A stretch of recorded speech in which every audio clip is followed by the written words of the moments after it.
Bonjour, c'est Florent pour Jeux des Breaks et aujourd'hui on se retrouve pour parler de Books of Time. Books of Time, c'est un jeu de Philippe Glovatz qui a été illustré par Alexander Zavada.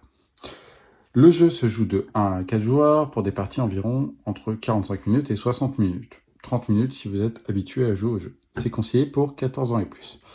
Ça a été édité en France par PC Games et à la base ça vient de chez Bird and Dice. Donc aujourd'hui je vais vous parler un petit peu du mode normal et je reviendrai sûrement dans une autre vidéo pour parler un petit peu du mode un peu plus spécifique, le mode solo. Donc là j'ai préinstallé pour jouer au jeu. On va voir différents éléments sur le plateau. Tout d'abord vous allez avoir une petite barre personnelle qui vous indiquera les coûts pour poser vos pages dans vos livres. Vous allez avoir vos livres qui sont déjà pré-ouverts à la première page et dont j'ai rajouté une page supplémentaire puisque à l'installation nous piochons 6 pages du plateau, de la pioche commune et on en met une directement dans un de nos livres et 2 autres dans notre barre de tâches et on pourra bien sûr les placer dans nos livres. Donc vous allez voir, comme je vous ai dit, les pages du livre. Les pages du livre, elles sont telles quelles. Vous allez avoir une couleur, donc vert, rouge ou jaune, marron, mais j'y reviendrai un petit peu plus tard. Et vous allez avoir à chaque fois une icône. Chaque couleur a 4 icônes différentes dans le jeu. Et du coup, on va tourner autour de ces icônes pour effectuer des objectifs, récupérer des points de victoire, monter sur des pistes, etc. etc. Au niveau de l'iconographie, vous allez avoir, au niveau de l'iconographie, un grand carré, un grand rectangle et un petit rectangle. Le petit rectangle, c'est quand vous posez la page. Entre guillemets, la flèche va vers bas. C'est quand vous posez la page dans votre livre, c'est un gain immédiat.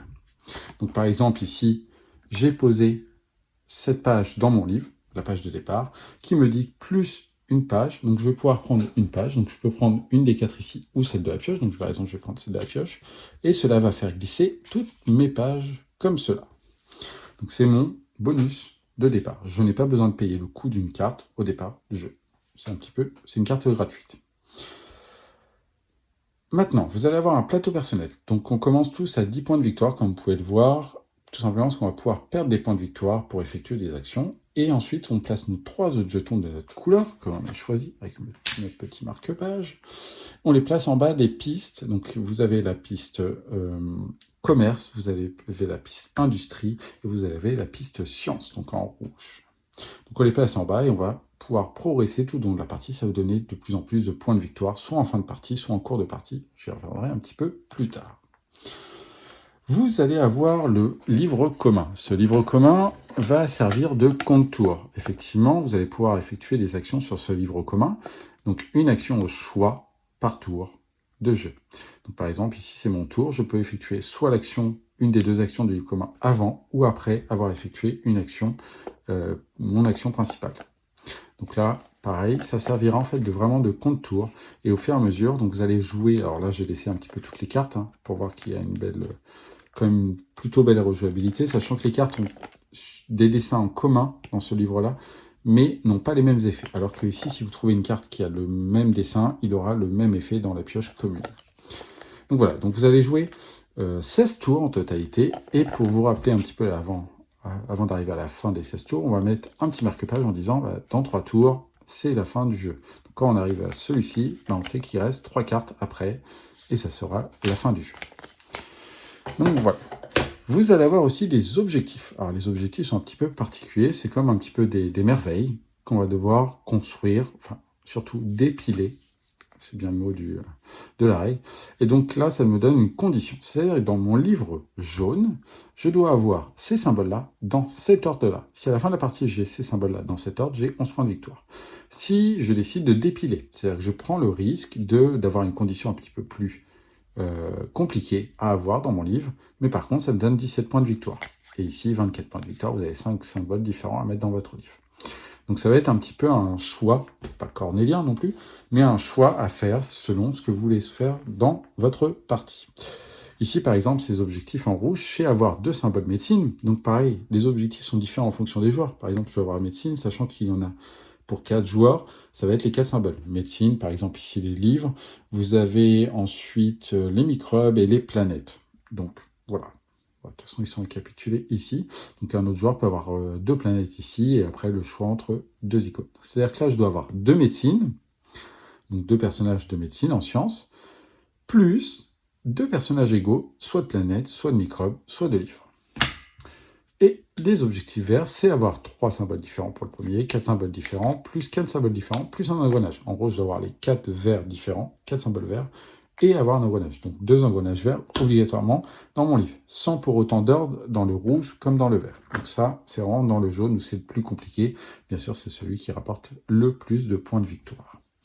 Au début du jeu, on va partir avec du coup des ressources de départ, plus si j'avais eu d'autres ressources, bien sûr en posant ma page. Comment va se dérouler un tour? Vous allez pouvoir jouer une action, plus une action bonus du livre, une des actions parmi les 6. Donc, on va venir tout de suite, quelles sont les 6 actions. Donc, la première action, c'est activer des capacités. Pour activer des capacités, je vais prendre mes 2 pages et je vais regarder les encadrés. Ce sont les capacités de mon livre. Donc, je vais pouvoir activer, par exemple, les capacités du livre vert. Donc, je vais prendre une plume, une page et un point de victoire. Donc, pareil, au niveau des ressources, vous avez des plumes, des pages et des ressources un petit peu de joker qui correspondent à l'une ou l'autre. Et donc, je vais pouvoir prendre toutes ces ressources. Ici, je vais devoir défausser une page présente ici et la mettre dans la défausse. Donc, généralement, ce qu'on fait, face retournée. Donc, par exemple, ici, je vais faire l'action. Donc, je vais prendre une plume, une page. Je vais augmenter d'un point de victoire. Ici, je vais défausser une carte que je vais mettre face retournée, donc soit à l'extérieur ou face retournée. Là, c'est pour le besoin de la vidéo.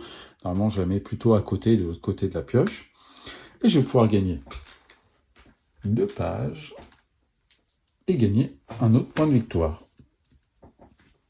Hop là. Mon tour peut se terminer là, mais je peux aussi effectuer des actions du livre. Par exemple, ici, j'ai le choix entre cette action ou cette action. Par exemple, ici, si je perds mes 2 points de victoire que je viens de gagner, hop là, je peux augmenter sur une des pistes. Donc là, je vais augmenter par exemple sur la piste rouge. Et là, je vais avoir un choix.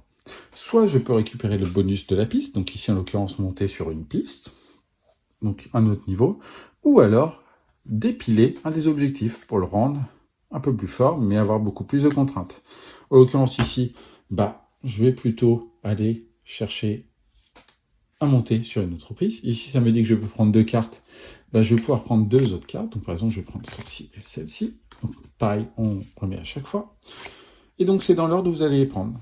Tac, vous allez rouler un petit peu votre rivière personnelle sur la droite. Donc là, une fois qu'on a fait cela, notre tour est terminé. J'ai bien fait une action bonus plus mon action principale. C'est au tour d'un autre joueur. Et quand ça revient à mon tour, entre deux, on tourne la page. On obtient un nouvel événement, soit en début, soit en fin de tour, qu'on peut activer. Mettons que je fasse l'action rédiger des pages, donc c'est la deuxième action possible. Donc ici, rédiger les pages. Donc je dois payer le coût indiqué, le coût qui est indiqué ici, pour rédiger les pages dans le recueil de la couleur concernée. Je ne peux pas mettre une carte rouge dans un recueil jaune.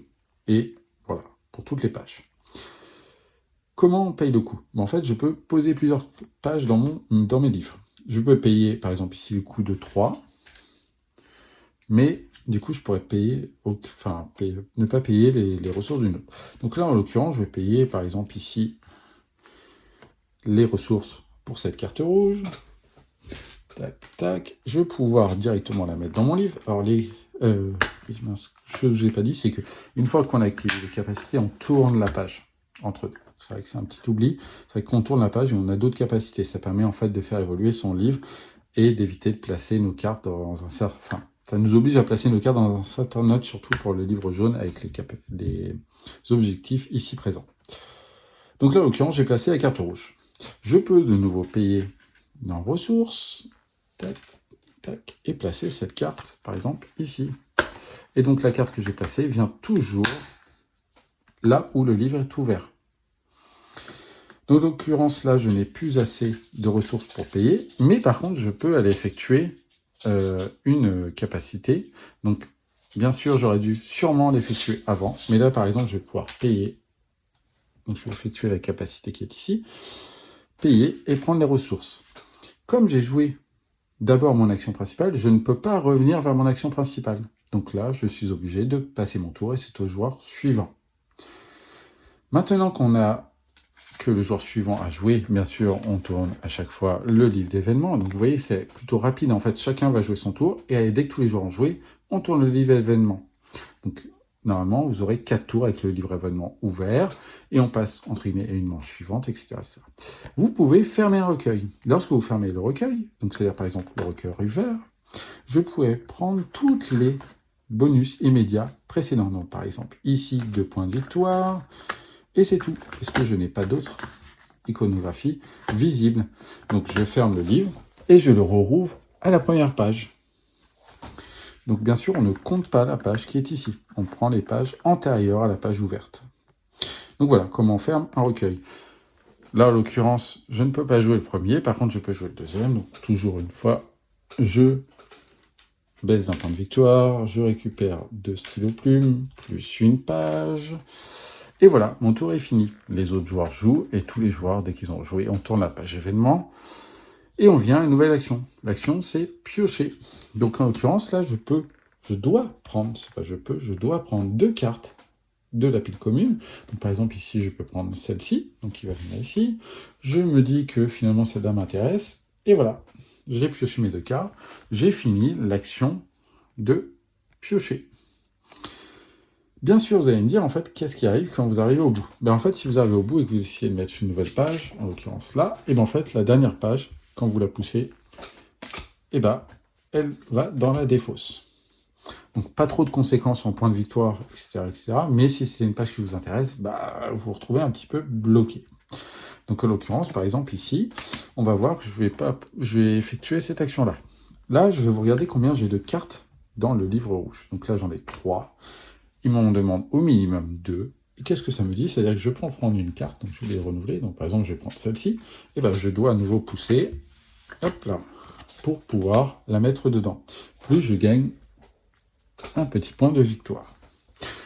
Donc voilà, j'ai effectué mon tour. Tous les autres joueurs jouent. Et hop, on avance à la phase de progression. L'action de progression, c'est, en action principale, vous dites de « je veux progresser ». Comment on progresse? En fait, on paye le coût qui est indiqué ici. Donc, en l'occurrence, par exemple, ici, un stylo plume et une page, et je peux progresser d'un niveau. Là, j'ai à nouveau le choix. Est-ce que je choisis de dépiler? Donc, par exemple, ici, je pourrais dépiler celle-ci. Je la mets de côté, je la retire du jeu. Donc là, j'aurai un nouvel objectif qui me rapporte plus de points de victoire, mais qui est plus dur à effectuer.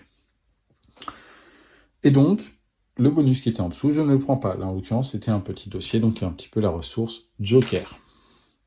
Maintenant que j'ai effectué cette action, tous les autres joueurs jouent, sauf que j'ai pas pris. Donc, en l'occurrence, là, ça m'intéresse pas, donc je vais pas jouer ça. Ici, je veux pas dépenser mes stylos plumes pour... Voilà, donc je peux ne pas effectuer l'action bonus. Tous les autres joueurs jouent, et hop, on change de manche. Là, la dernière action possible, ça va être tourner les pages. Comment ça se passe? Sélectionnez jusqu'à 3 de vos recueils et tournez la page. Gagnez bien évidemment le bénéfice indiqué. Donc en l'occurrence, je tourne les pages de 3 recueils, ou 2 ou un seul, et je gagne les bénéfices qui sont indiqués en bas. Donc ici, ça m'intéresse toujours pas de prendre une nouvelle carte, puisque ce sont peut-être des cartes qui m'intéressent. Par contre, je peux prendre jusqu'à 2 pages. Et voilà. Donc vous allez jouer jusqu'à arriver jusqu'à la dernière page. La dernière page arrive, donc vous avez dans l'ordre du tour, vous effectuez l'action bonus ou pas. Et dès qu'on arrive à la fin, on ferme ce livre. On annonce donc la fin de partie. Dans la fin de partie, vous allez avoir différentes choses qui vont compter. Donc vous allez avoir un décompte en fonction de ce que vous avez fait dans la partie. Premier décompte, ça va être les objectifs. Est-ce que dans mon livre jaune, j'ai obtenu directement les objectifs? En l'occurrence, par exemple, ici, j'ai déjà préparé un petit livre jaune que j'avais laissé d'une présente partie où j'avais eu cet objectif. Donc, j'ai la carriole, le chameau, le bateau, et enfin, à nouveau un chameau, et enfin le bateau. Oui, c'est l'objectif qui est à 24 points. Mais je n'ai pas dépilé mon objectif, donc ça restera à 17 points. Donc je marquerai 17 points en fin de partie. On va passer à chaque livre. Donc par exemple ici, je vais regarder mes symboles différents. J'en ai 1, 2, 3, 4, mais je n'ai pas l'écrou. Mais de toute façon, j'en ai besoin que de 3, donc je marquerai 5 points de victoire. Pareil, pour ici, j'ai une planète, un médecin, deuxième planète, un nouveau médecin. Donc mais comme je n'ai pas dépilé, je ne pourrais pas... Enfin, de toute façon, je n'avais pas de troisième médecin, mais du coup, je scorerais que 9 points de victoire. Donc voilà, ça va être la première méthode pour gagner des points en fin de partie. Ce seront les objectifs communs. Donc, une fois qu'on a révélé tous les objectifs communs, on va regarder un petit peu par page que vous avez dans votre livre. Chaque joueur, dont l'un des marqueurs se retrouve sur la dernière case, pourra gagner jusqu'à 2 points de victoire. Ça, c'est la seule manière de pouvoir marquer grâce à nos pages. Donc, si vous êtes arrivé en haut sur une des piles, on va regarder le livre en question et on va regarder toutes les cartes présentes. Les cartes de départ comptent aussi. Donc, par exemple, si j'avais eu mon marqueur présent tout en haut, comme ceci, j'aurais pu marquer 2, 4, 6 points de victoire. Et enfin, à chaque fois que vous allez avoir 5 ressources, donc vous allez compter vos ressources, 1, 2, 3, 4, 5, vous allez marquer 1 point de victoire.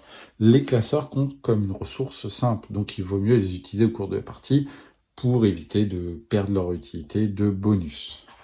Et donc voilà, vous allez obtenir votre score final. Celui qui sera le plus élevé, bien sûr, gagnera la partie.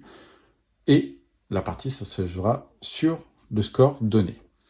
Donc voilà un petit peu comment fonctionne Book of Time. J'espère vous avoir un petit peu éclairé sur le jeu, vous avoir un petit peu montré les différentes mécaniques du jeu, les différents, le matériel du jeu surtout, qui est très très beau, qui est bien complet, puisque des livres comme ça, vous en avez pour chaque joueur. Hein. Donc en l'occurrence, il y en a 12 livres. Vous avez le livre central, vous avez ce petit côté rejouabilité.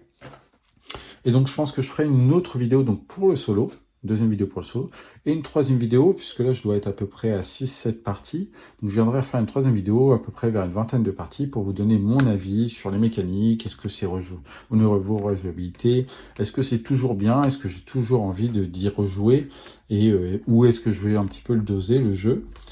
Donc si vous avez des questions, des commentaires, ou tout simplement, vous pouvez mettre un petit pouce bleu pour aider la chaîne qui vient de se créer. Et en tout cas, j'espère vous retrouver très très vite sur Jeu des Breaks.